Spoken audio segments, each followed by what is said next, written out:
Football. Welcome back to the Neo Matt Podcast, where football talks get real on every match preview, hot take, and reaction.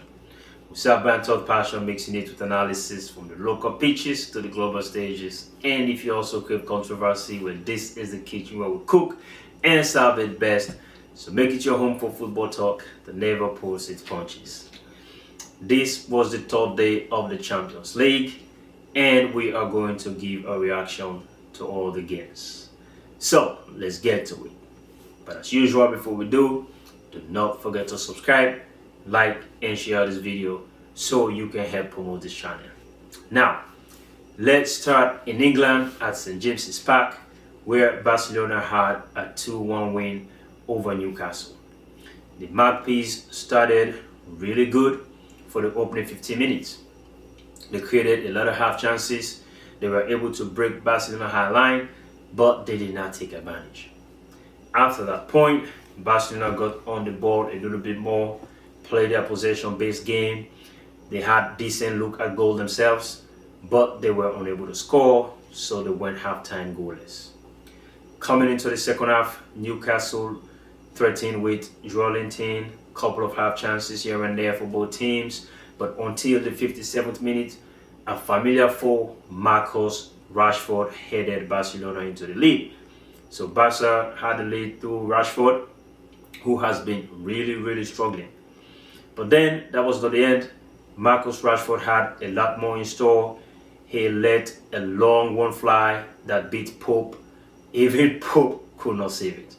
Now, that was a strike from someone who I think is confident, and he took that with conviction. I do believe he's feeling better, and I'm excited for him as a fan because he has been struggling, and I'm just happy to see him get back to his best because this is a player that is talented. When he is playing at a very high level, he entertains us all. So, and after that, we saw Newcastle had some, few decent chances. Tonali had one, Bruno Guimaraes had another one. But then it was about it until almost the end of the game. Anthony Gordon was able to pull one back for Newcastle. Now, it seems like that goal really fired up the fans. They were blazing, the players, Newcastle players were kind of happy. They thought maybe they could, snatch another goal and get a point. But that was not the case because Barcelona just put out the fire. Every team was just cold and they controlled the game until the rest of the match. And they finished winning the game by 2-1. We're going to stay over in England. We're just going to take the train to Manchester. Talking about Manchester, I know you are not thinking we're talking about United, right? Because they cannot play at this level. Even if we say, all right, United, we are just giving you guys the opportunity to play at the Champions League, they will be a disappointment. And I'm not kidding. So I am talking about their neighbors, Manchester City, who welcomed Napoli. Now, this was supposed to be a very tough game. Unfortunately, it looked like it was different because of the standing off of Napoli captain Di Lorenzo. But we saw in the opening 8 minutes a nice shot from Tijani Reinders, and then Donnarumma had to come up strong with a right hand save as well. But shortly after that, now this was a situation where maybe you would say it was controversial, but I do agree with the ref. Once he went to the VAR monitor, I think he saw the play. Now, Di Lorenzo did not make contact with the ball at all. And he was the last Napoli player. And that was an obvious goal scoring opportunity for Haaland. So I think the red card was good enough. If you think otherwise, let me know in the comment section and we can chat it up.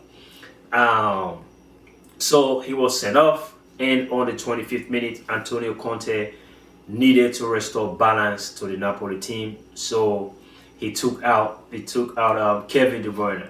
I felt bad for him because this was supposed to be a reunion for De Bruyne and the Manchester City fans. But that was short-lived because Di Lorenzo was sent off. So De Bruyne was replaced by Matthias Oliveira, who is a defender. Like I said, Antonio Conte had a responsibility to at least, try to keep the ship intact, and they did. They were able to keep Man City. Well, I can't say away from goal though, because Man City had those chances. But it was the goalkeeper, Milankovic-Savic, I would say, was really big. He was really strong. He made a lot of very good saves. Actually, he gave the Naples, hopes and dreams for the entire first half. Even about 10 minutes into the second half, but he just could not, because we saw a very, very, very high IQ pass from Phil Foden with a dink, and Haaland headed Manchester City into the lead. Now for Haaland, if you need 2 words to describe this guy, call him a goal machine. That was his 50th goal in the Champions League in just 49 games. He is the quickest player to get to 50. I mean, this should say a whole lot about him. So, I mean, you can call him, yes, like I said, a goal machine. Shortly after that, we saw Man City double their lead through an individual brilliance from Jeremy Doku, who has been playing also very well. He is a player on a good day. He is playing at a very high level, right? On another day, he is perhaps average or below average. But for the start of this season, we have seen him being consistent.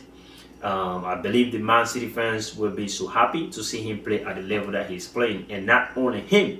So him, Phil Foden and Haaland, they are really on a very good form. So I think that is a good thing for Manchester City. Well, after that, of course, Napoli, a man down, they could not really pose a lot of threat. So Man City went on to finish the game comfortably.